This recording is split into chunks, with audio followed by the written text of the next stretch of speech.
I wish you all the best. عندي ملاحظة بس بالعربي رح أقولها. حابة أعتذر عن الغياب الأسبوع اللي فات.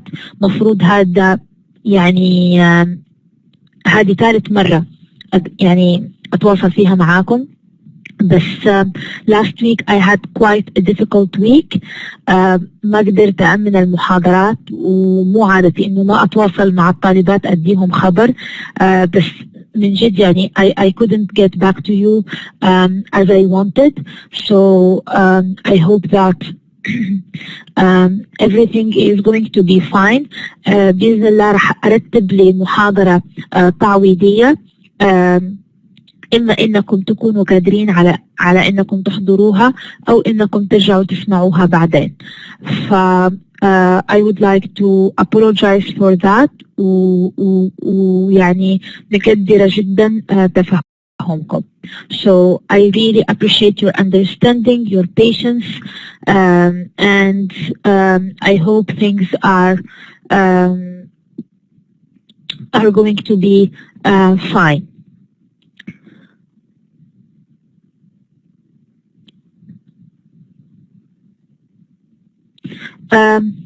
I can tell from the tone that some students are quite upset because I didn't get back to you the first week. Sometimes some conditions are out of one's control. يعني عادي، ممكن إنكم أنتوا تكونوا متفهمين. أنا مو يعني حسيت إنه من ردكم إنه كذا الوضع مو عاجبكم تمام. أنا على كل قلت اللي عندي. هذا يعني أمانة للشيء اللي أنا بسويه. هذا الاعتبار الأول بالنسبة لي. وحتى لو غبت الحمد لله برجع بعوض البنات، وكله يمشي حسب الاتفاق وحسب اللي معمول به. and I have يعني nothing to hide، ولا يعني شيء مثلا لا سمح الله إنه يعني غريب سويته. so كان عندي ظرف ما قدرت أمن المحاضرات أول أسبوع، فشاكرة تفهمكم. And everything will be fine. You mean you were worried about the lectures? Well يعني كان ممكن تسألي أحد أخذ معايا الكلاسز. أنا ما زكي على نفسي، بس كان ممكن تسألي أحد أخذ معايا الكلاسات قبل كده. رح يقول لك على طبيعة الكورسز وكيف يعني برجع بعوض البنات وكيف كله إن شاء الله بيمشي تمام. anyway ما رح أضيع وقت زيادة على هذا الموضوع. خلاص فتحت قوس دحين بنهي. This is course lane 449. This is a very important bulky course.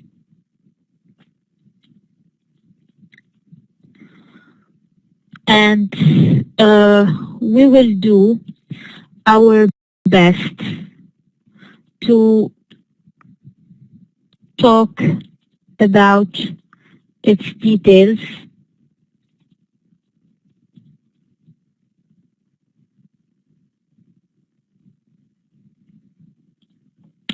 So this course is divided into two parts. One part is theoretical. It means it is based on definitions or definition of modernism, and also on postmodernism and existentialism.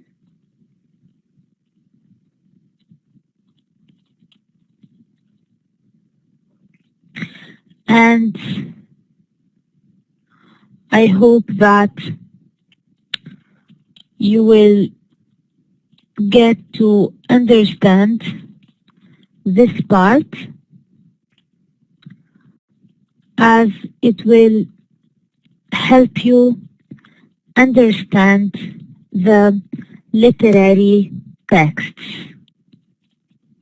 Now, in the text, the literary text, stories and novellas, our focus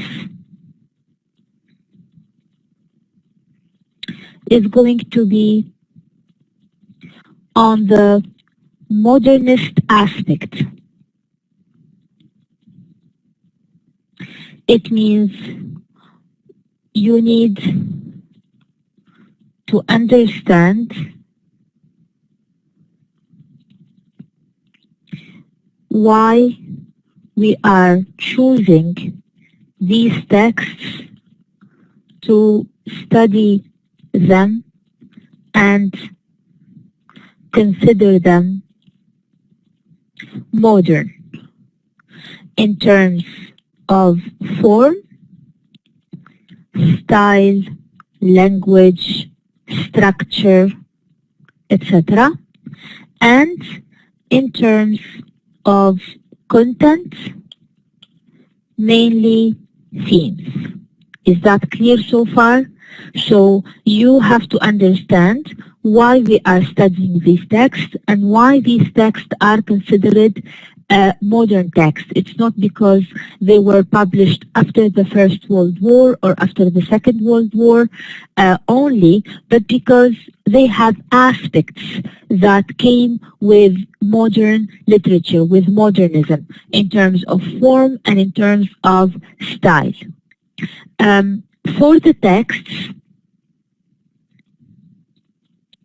you can either buy the novels or you can read online. So it depends on what is easier for you.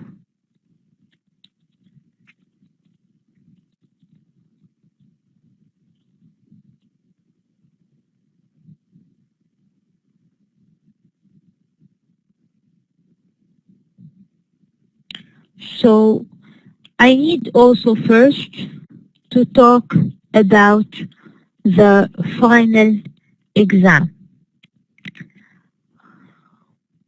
It is, of course, out of 100, and it is divided into three parts.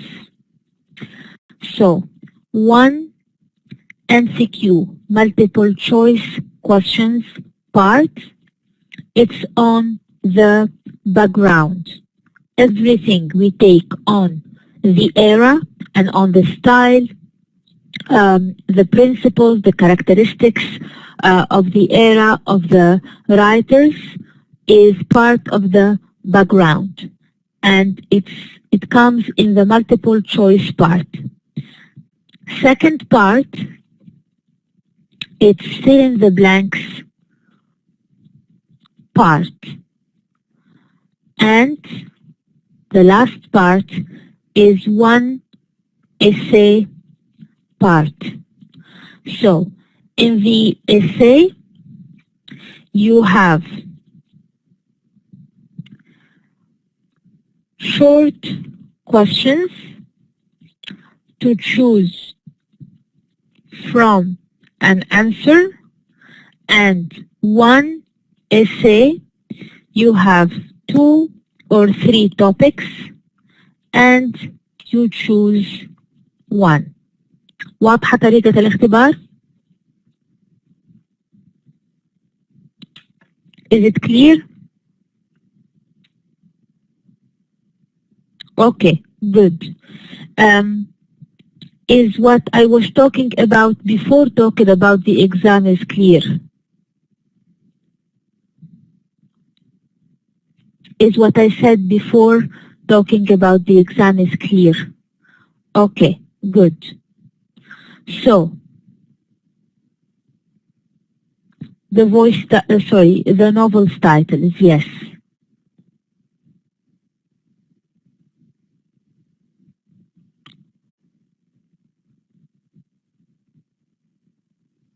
So you had no reason why you should worry then, Suad.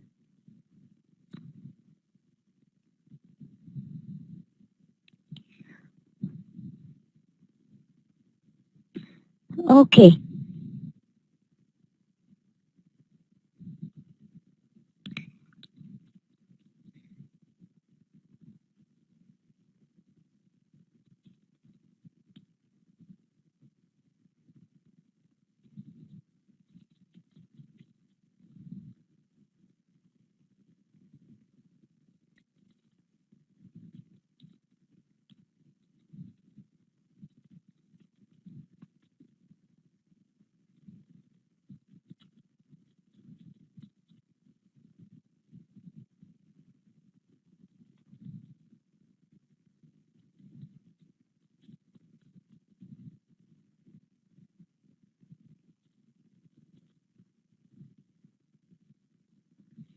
Okay. So the title of the first novel is A Passage to India by E.M. Forster.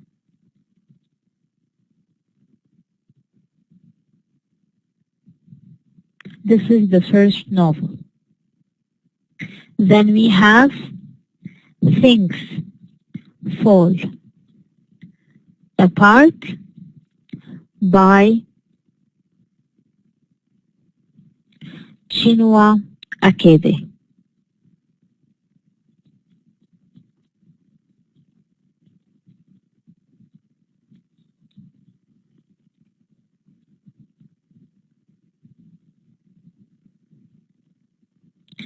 The third one is Lord of the Flies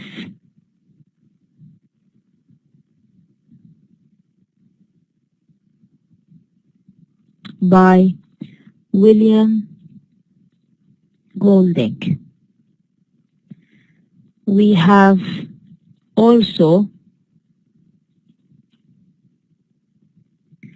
one postmodern novel. Its title is Last Orders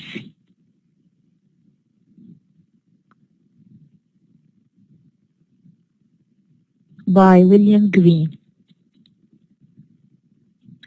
And one play, Waiting for Godot. And the background is existentialism.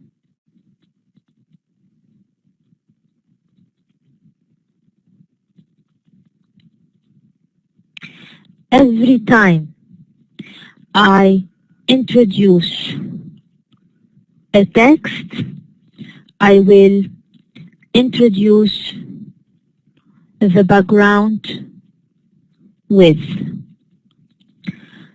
إذا عندكم إيميل مسوينه أنتوا مع بعض وكل البنات عندهم قدرة إنهم يشيكوا على الإيميل، في ماتيريال ممكن تستفيدوا منه في المراجعة والمذاكرة قبل الاختبار، ممكن أرسله ليكم.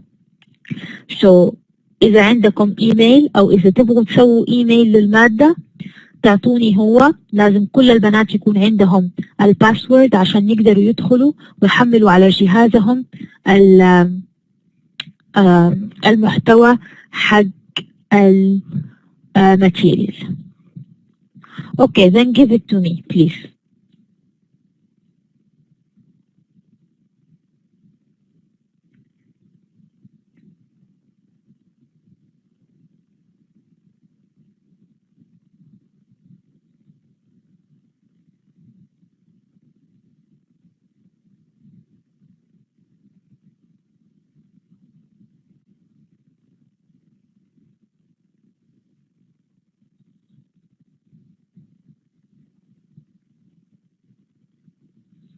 Okay, so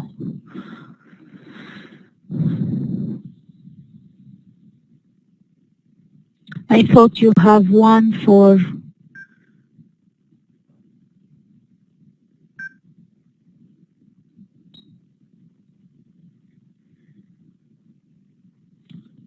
modern literature, but if this one would do, then that's fine. I took a picture of the screen, so I save it later when I need to send the email.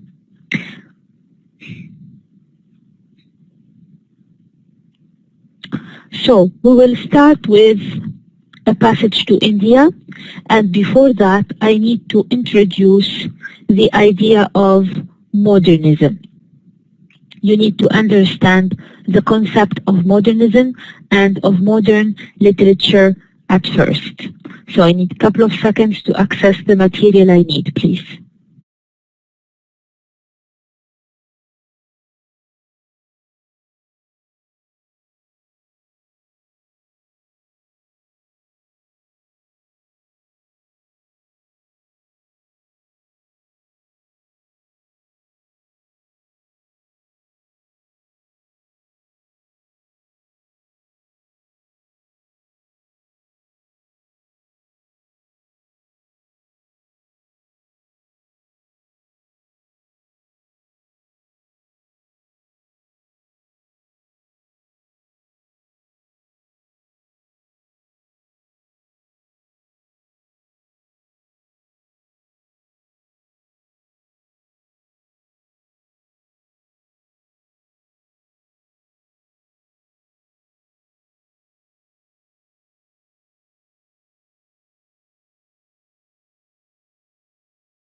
Okay, so when it comes to modernism, we have first to agree about the period of time, the timing of that period, or what we call modernism. So modernism as a trend, as a movement, and we will explain what is modernism as a definition, but we need first to know when it flourished, when it emerged. So first it came from around 1890, the year 1890, and it lasted until 1940. So after the 50s, we are talking about postmodernism. And in the year 1920 until 1925, this period within the first period, 1890 until 1940, is called High Modernism. So from 1890 to 1940, this is all considered modernism in terms of timing. For High Modernism, it's from 1920 until 1925. Any movement that came after 1950, this is considered postmodernism. Is that clear?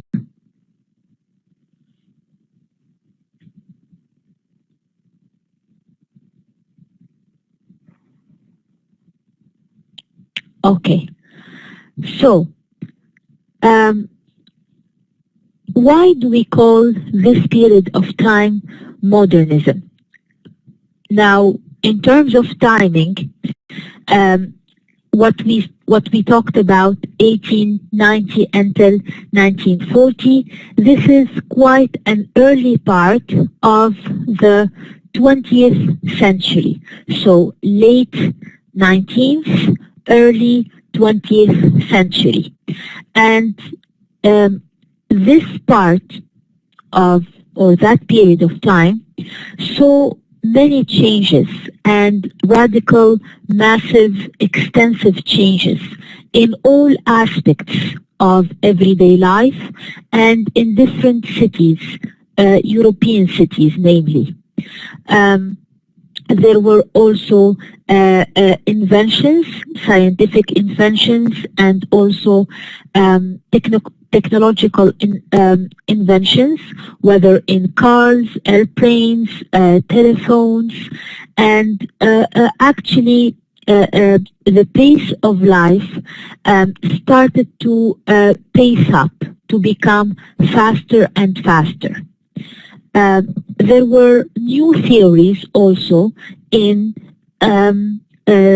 psychology and psychoanalysis, namely the name of Sigmund Freud, and he radically changed the ready-made concepts of the mind and identity. We have Karl Marx and Friedrich Nietzsche in Germany, philosophers. They introduced new definitions about what people used to know about certainty, morality, truth. All these concepts were redefined and reintroduced again. And for, as I said at the beginning, scientific advances and also technological advances, we had names like Newton and Einstein theory of relativity and also of mechanics.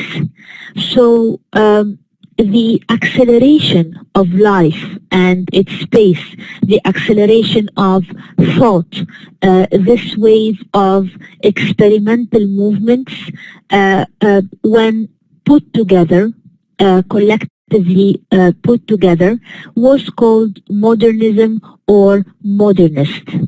And the emphasis was on radical change, radical innovation.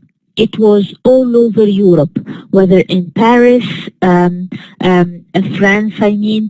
Germany, Italy, and different parts of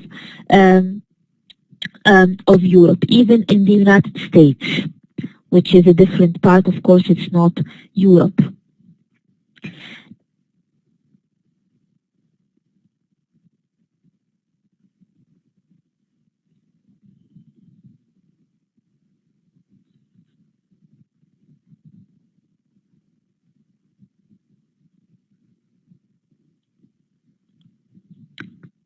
Is that clear so far?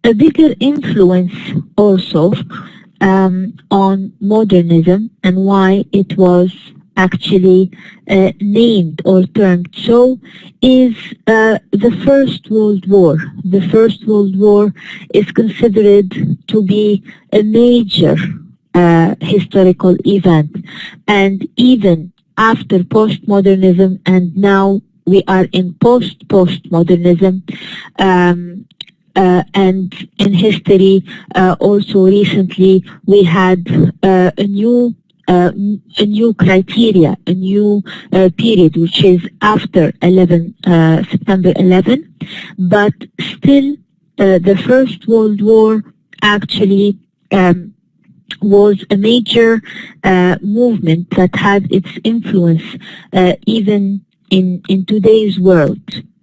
So what people came to understand is that the changes, the losses of the First World War were actually horrific.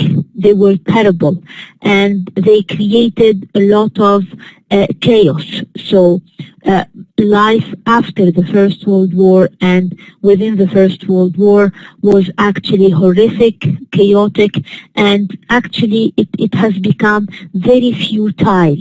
There was no sense of meaning. What people are used to know is no longer valid because it's a time of war. And you know that wars change everything, perceptions about life, about humanity, about human beings, about art, about ugliness, about beauty.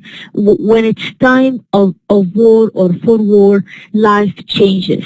And the changes carried by the First World War were ultimately horrific, chaotic, and futile.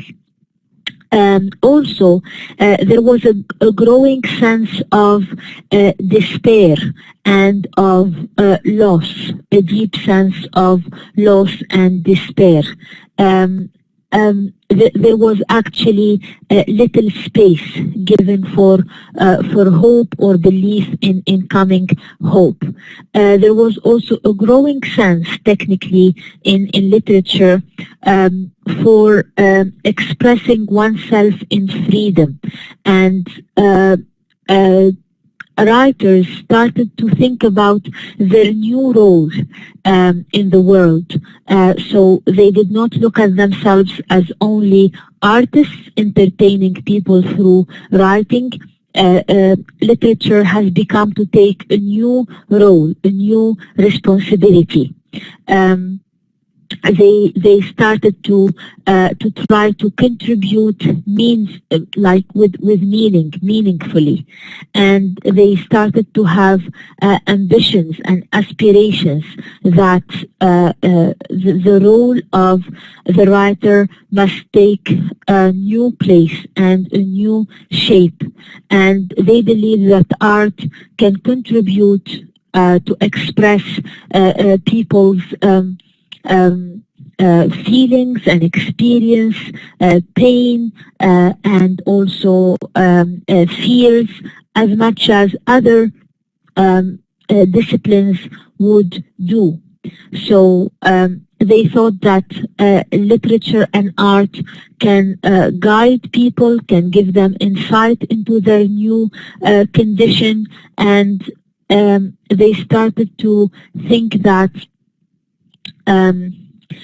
life in general and literature in particular can have a leading role to give insight into what people are experiencing in this context. Is that clear?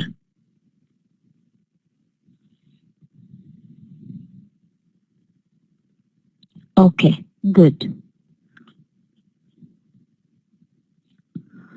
So, what we call the sub-movement that we are going to take is imperialism. So, what I want you to understand is that imagine we have an umbrella. Do you know what an umbrella is? We have like this big hat shape under which we come when it's rainy, and this big umbrella called modernism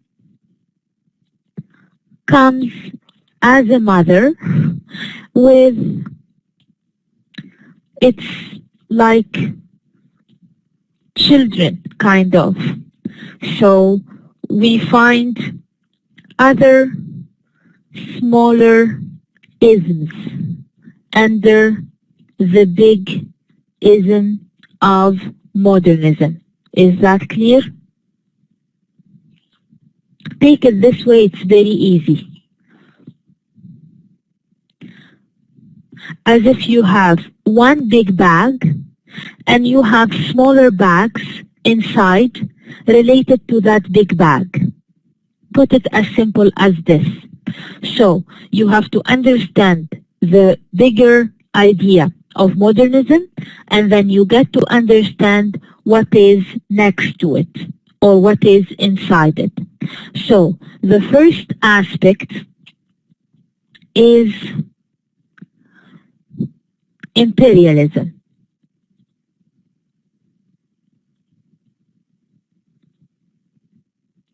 And under imperialism, we have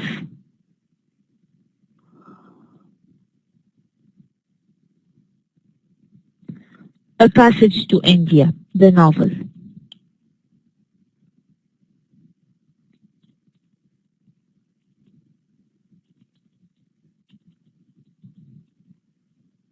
By E.M. Forster.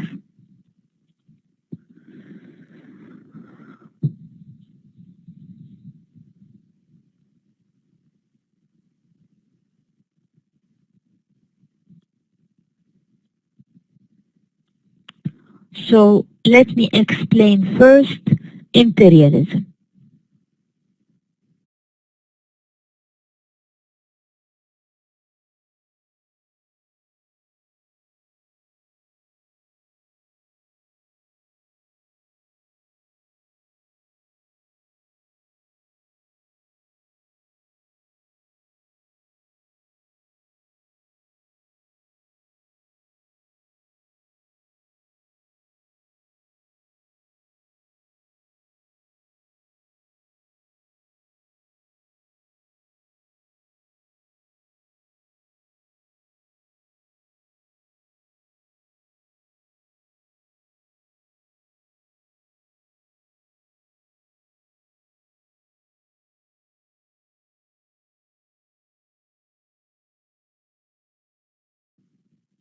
When we talk about imperialism, we are mainly talking about a type of colonialism, colonial power, namely Great Britain, and the number of countries that they conquered and considered their subjects.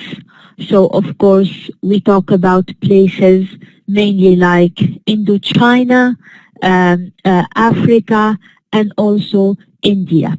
Our focus is going to be on India because the setup of A Passage to India, the novel, is a depiction of the British imperialistic power and how it affected humanity and people's perception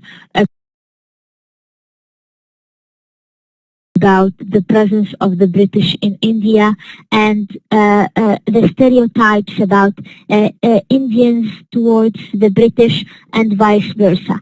And it's all actually set up in a fictional setting, and the main theme in the novel shows the prejudice that the British have against the Indians and how the writer believes that if there is any friendship that can be growing between India and Britain, it's not going to be before the freedom and the decolonization of India by the British.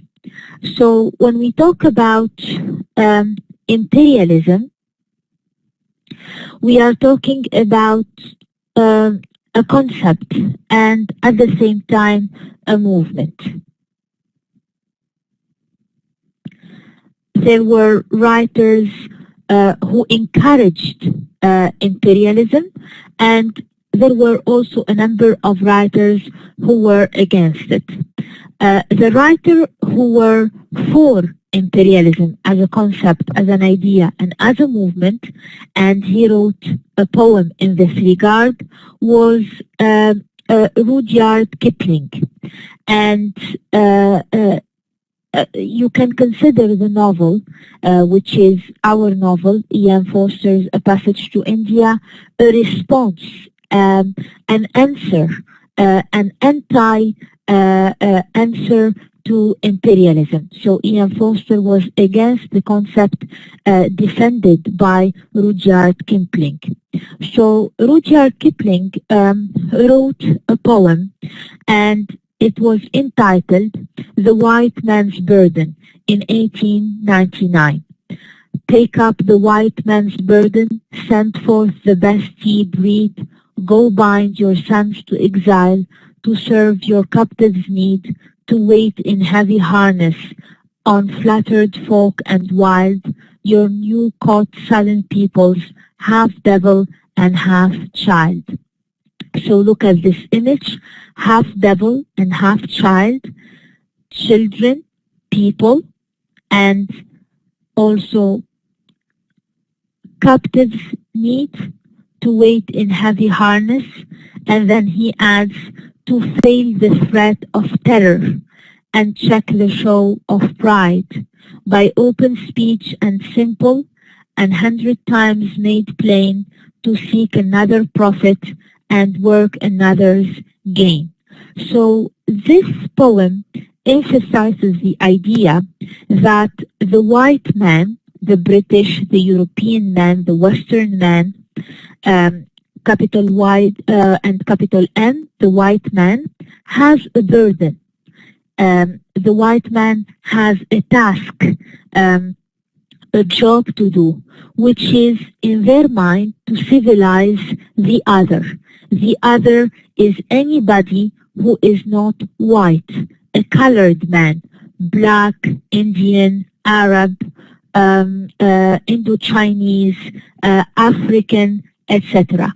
So all other people, for the British and the Western and the white man, is considered an inferior creature, captive of his own ignorance, savagery, need, and they are also considered devilish. So for them, they are actually representatives of terror, and it is actually the white man's task to be proud of and to show, which is to cultivate and to civilize the other man.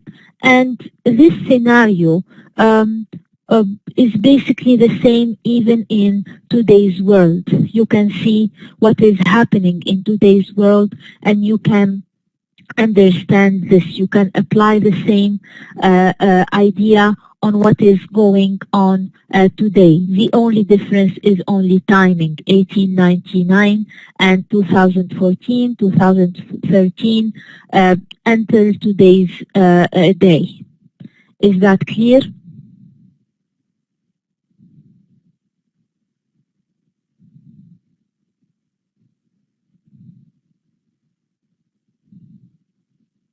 Okay. So,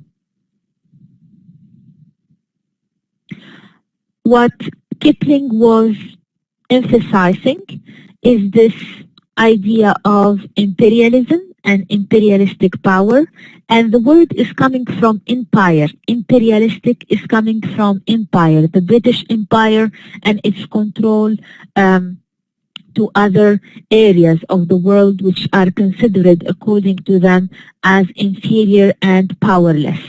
So for Rudyard Kipling, he believes that this imperialist power is going to protect the world. It's not harmful, and it requires a lot of sacrifice, and imperialists are rewarded by affection, and they are not there to dominate but to teach, and they are not invaders. It is their moral job and their moral obligation to claim imperialist power.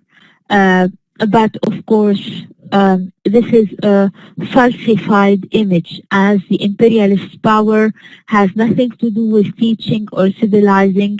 It's only conquering a land not theirs for its raw resources and fortune, and dehumanizing the other because they don't have the same moral codes.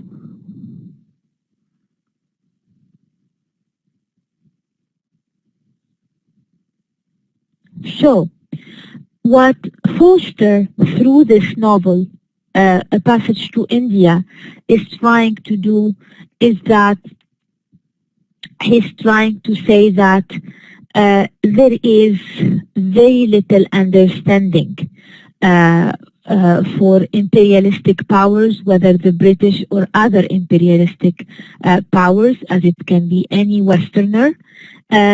Foster believes that these imperialistic powers have nothing to do with another social, ethnic, and religious background different from theirs. And as a consequence, they may not help. On the contrary, they only damage, and they set up stereotypical assumptions about the other people under their power. So what he is claiming is that the British that British imperialism and any other imperialistic power have or has little understanding of the extent of the others at a social, ethnic, or religious level. And what he also claims, the second claim, is that imperialistic powers also should not believe that their cultural and moral background is superior to that of the culture that they dominate. On the contrary, the other culture they dominate is a whole culture. We are going to see that in Chinua Achebe, which is considered like quite a postmodern, also post-colonial, postmodern novel. But for now, the idea by Foster was first elaborated as that the other, that the Western man is trying to dominate is only a man like them, which they don't see, or whom they don't really see. Is that clear?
Okay.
So moving to talk about a passage to India, um, and this imperialist and at the same time modern. It's modern because it is representing an image which was new to the world, coming from a British writer. So Ian Foster novel, A Passage to India, is actually a response to what has always been considered an imperialist view of the world. He was against this imperialist view. So the main idea and the main focus of the novel is this attack experienced by Adela Quested in one of the Malabar caves, where Dr. Aziz and sorry, I beg your pardon for a second.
Yes, so I was saying that the event, which is the attack of Adela Quested, or experienced by Adela Quested rather, is actually in the Malabar case is highly symbolic. It's not simply an attack. It's actually a representation of how the Indians, namely Dr. Aziz, is perceived, and the image projected on the Indians, full of prejudice, of inferiority, of dehumanization. And for Foster, this is completely wrong. So the central section you are going to focus on to understand this part is actually chapter 16 and on. So this is a central chapter in the whole novel, and the basic section in this novel and in this chapter, namely, begins in the Malabar caves when Dr. Aziz, Miss Adela Quested, and a guide from a local village have climbed up to the hills away from the rest of the expedition party. And Dr. Aziz, by accident, was separated from the group and found himself quite close from Adela. Adela is actually a very naive character. She's representing all the naivety of the British people, understanding the others, understanding India. It's her first time to India, and she's going through an emotional disbalance, and she's very sensitive at that time. So we have like a narrator following this event, and the narrator is following Aziz, and how Aziz is trying to help out Adela Quested. So when he was joining Adela Quested, he came only to help her, and when actually he came by, he heard that she heard a noise, and that there was a car, and Aziz and the guide were trying to give a better look on what is going on. So Dr. Aziz was very frustrated and was very confused, and Adela Quested was very upset for some reason that is discussed later in the novel. So later on, after leaving the caves, Adela Quested thought that the noise she heard and this balance she was feeling was actually just an attempt of an assault that she got from Dr. Aziz.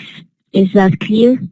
So the situation is completely confusing, but Dr. Aziz was only falsely accused by Adela Quested on what she considered later on just a mistake to accuse him of sexual assault.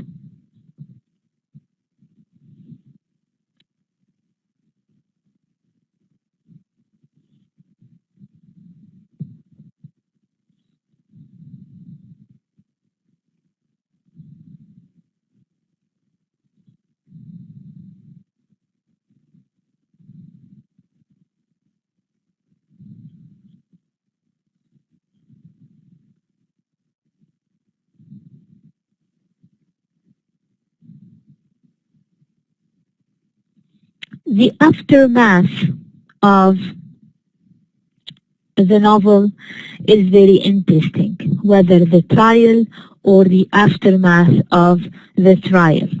So the aftermath of the trial is based on an accusation of Dr. Aziz at the beginning, but then she changed her mind and she said it was only a mistake.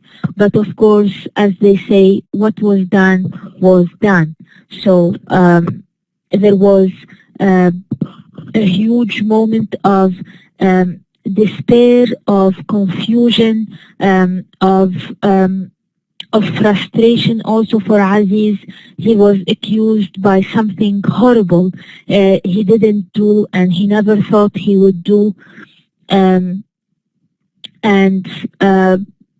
he said that he was just blurred, and also he was disappointed.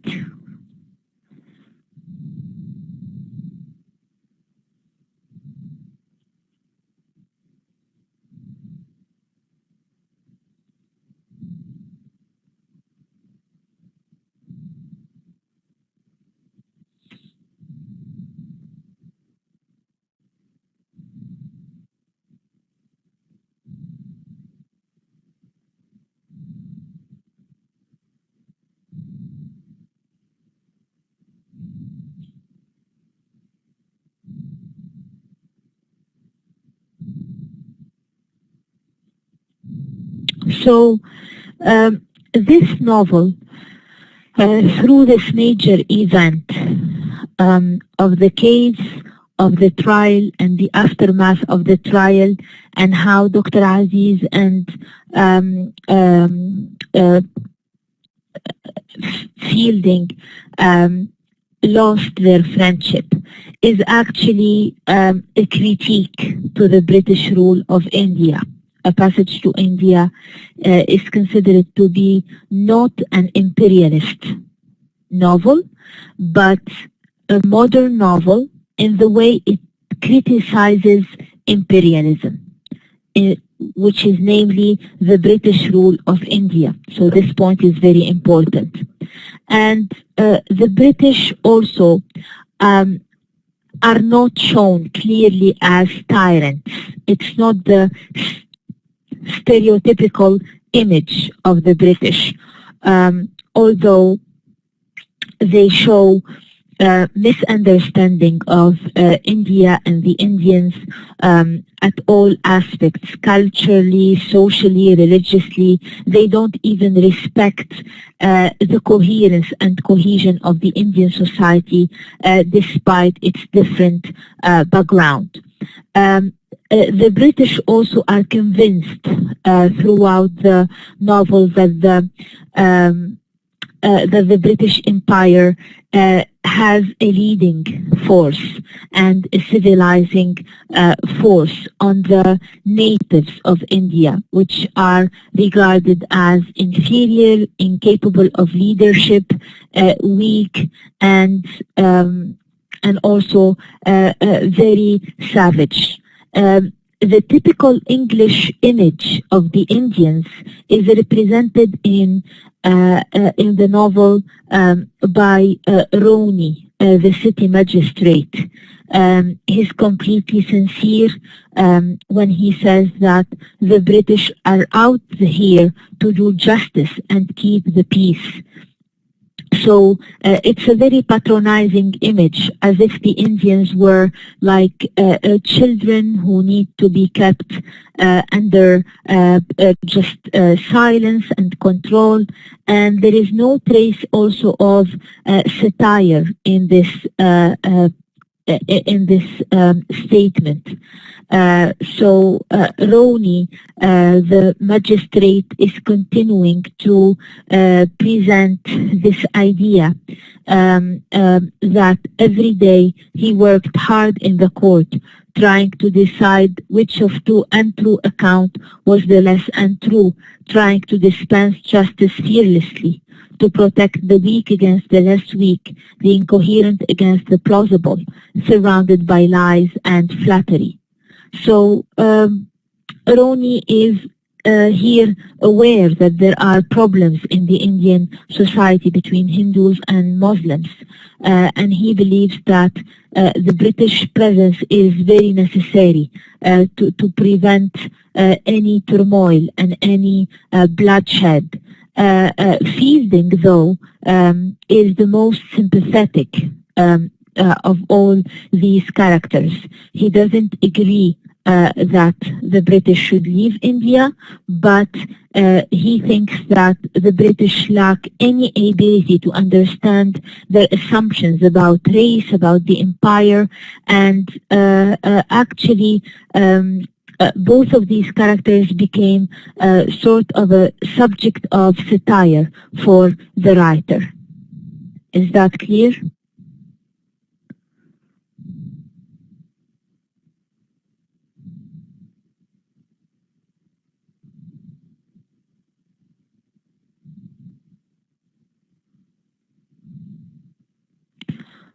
So you can take 5 to 10 minutes to pray Maghrib, and then we'll continue. Okay? You can take 5 to 10 minutes prayers break, and then we'll continue.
Okay, ladies, I guess you're back.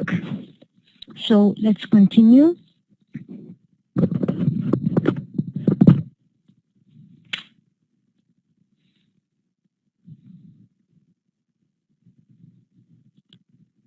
So the main characters in this novel are Dr. Aziz and his friend Fielding, Cyril Fielding. Of course, we have Roni Hislop, the magistrate.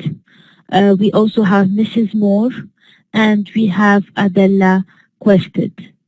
So they actually represent binary oppositions and certain contrasts to each other, and also they are presented in a manner that is not typically imperialist and not typically stereotypical, as the intention of the novel is to eliminate the reader's perspective about imperialism and to show that it's not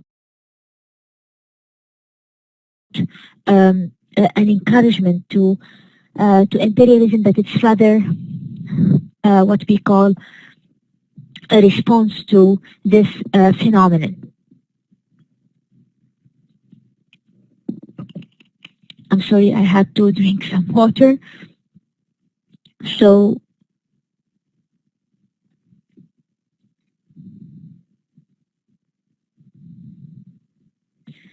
now for the themes, we have, of course, colonialism and imperialism.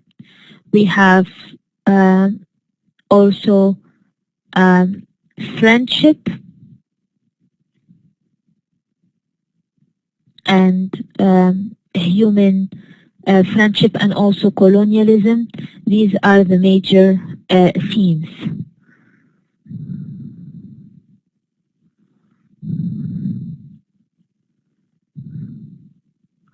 So I'm going to continue next time, and I will plan actually one lecture or two, probably a lecture of 3 hours divided into 2 parts, and or maybe 2.5 hours for a lecture, in which I'm going to continue what I need to continue by the end of the session. So let's finish with the 3.